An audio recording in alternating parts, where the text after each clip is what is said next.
Bun കൊണ്ട് വളരെ ടേസ്റ്റിയായ ഒരു റെസിപ്പിയാണ്. ഇതിന്റെ ശരിക്കുള്ള പേര് ഞങ്ങൾക്കറിയില്ല.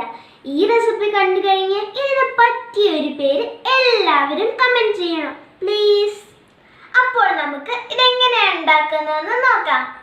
ബർഗർ ബൺ വെച്ച് ഞങ്ങൾ ഉണ്ടാക്കിയ വളരെ ടേസ്റ്റി ആയിട്ടുള്ള ബൺ നിറച്ചതാണിത്. കറക്റ്റായി ഇതിന് എന്ത് പേര് വിളിക്കുമെന്ന് അറിയില്ല. എന്തായാലും നമുക്കിതെങ്ങനെയാണ് ഉണ്ടാക്കുന്നതെന്ന് നോക്കാം. ഇതിനായി ആദ്യം എടുത്തിരിക്കുന്നത് 4 ബർഗർ ബൺ, 1 കപ്പ് ചീസ്, കുറച്ച് മല്ലിയില, 4 table spoon tomato sauce, 4 table spoon mayonnaise, കുറച്ച് ബട്ടർ, ചോപ്പ് ചെയ്തെടുത്ത 1 സവാള, 1 കപ്പ് ബീഫ് വേവിച്ചത്. ആദ്യം നമുക്ക് മയോണൈസും ടൊമാറ്റോ കെച്ചപ്പും കൂടി ഒരു ബൗളിലേക്ക് ഇട്ടൊന്ന് മിക്സ് ചെയ്ത് വയ്ക്കാം.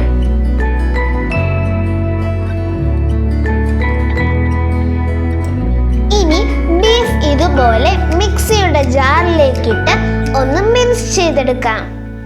ഇനി മിക്സ് ചെയ്ത ബീഫ് ഒരു പാനിലേക്കിട്ട് ഒന്ന് ചെറുതായി ഫ്രൈ ചെയ്യാം. ഡീപ്പ് ഫ്രൈ ചെയ്യേണ്ട ആവശ്യമില്ല. ബീഫിലേക്ക് ചേർക്കാനായി നമുക്ക് വേണ്ടത് 1 ടേബിൾ സ്പൂൺ കുരുമുളക് പൊടി, 1 ടേബിൾ സ്പൂൺ മീറ്റ് മസാല, ആവശ്യത്തിന് ഉപ്പ്. ഒന്ന് ചെറുതായി ഫ്രൈ ആകുമ്പോഴേക്കും അതിലേക്ക് മസാലകളും ഉപ്പും ഇട്ട് കൊടുക്കാം. ഇനി എല്ലാം കൂടി ചേർത്ത് നന്നായി ഒരു 2 മിനിറ്റ് ഇളക്കാം. ബീഫ് റെഡി ആയിട്ടുണ്ട്. ഇനി ബൺ കട്ട് ചെയ്തെടുക്കാം. ആദ്യം ഇതുപോലെ, പിന്നെ ക്രോസ് ആയിട്ട്, പിന്നെ കോണായിട്ട്, വീണ്ടും ഇതുപോലെ. കട്ട് ചെയ്ത് കഴിയുമ്പോൾ ഇതിങ്ങനെ പൂ പോലെ ഇരിക്കും. ബാക്കി ബണ്ണുകൾ കൂടി ഇതുപോലെ കട്ട് ചെയ്തെടുക്കാം.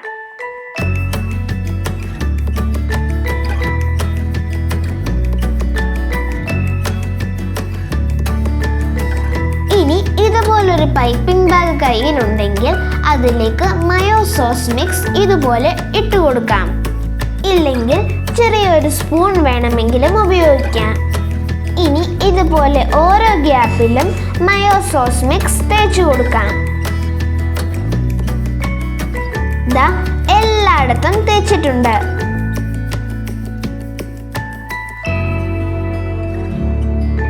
ഇതുപോലെ മിൻസ്ഡ് ബീഫ് ചെറിയ സ്പൂൺ ഉപയോഗിച്ച് ഫിൽ ചെയ്യാം. അതിൻ്റെ പുറത്തേക്ക് മല്ലിയില ഇട്ട് കൊടുക്കാം. അതിന് മുകളിലായി സവാള, ഏറ്റവും മുകളിലായി ഇതുപോലെ ചീസും നിറച്ചു കൊടുക്കാം. ഏറ്റവും അവസാനമായി ഇതുപോലെ ബട്ടർ എല്ലായിടത്തും സ്പ്രെഡ് ചെയ്യാം.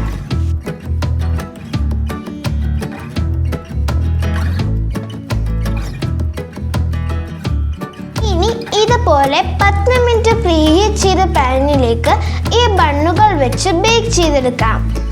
ഒരു മീഡിയം ഫ്ലെയിമിൽ 10 മിനിറ്റ് ഇരുന്നാൽ മതി.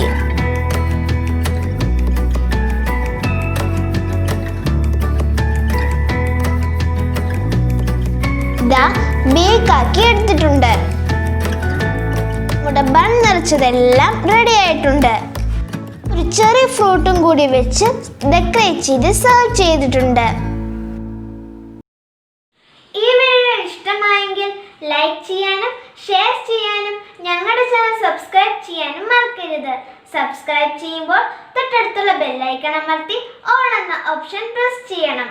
അപ്പോൾ ആദ്യം പറഞ്ഞതുപോലെ ഇതിന് പറ്റിയ ഒരു പേര് എല്ലാവരും കമന്റ് ചെയ്യണം. അപ്പോൾ അടുത്ത ദിവസം ഒരു പുതിയ റെസിപ്പിയുമായി വരുന്നത് വരെ ബൈ ബൈ.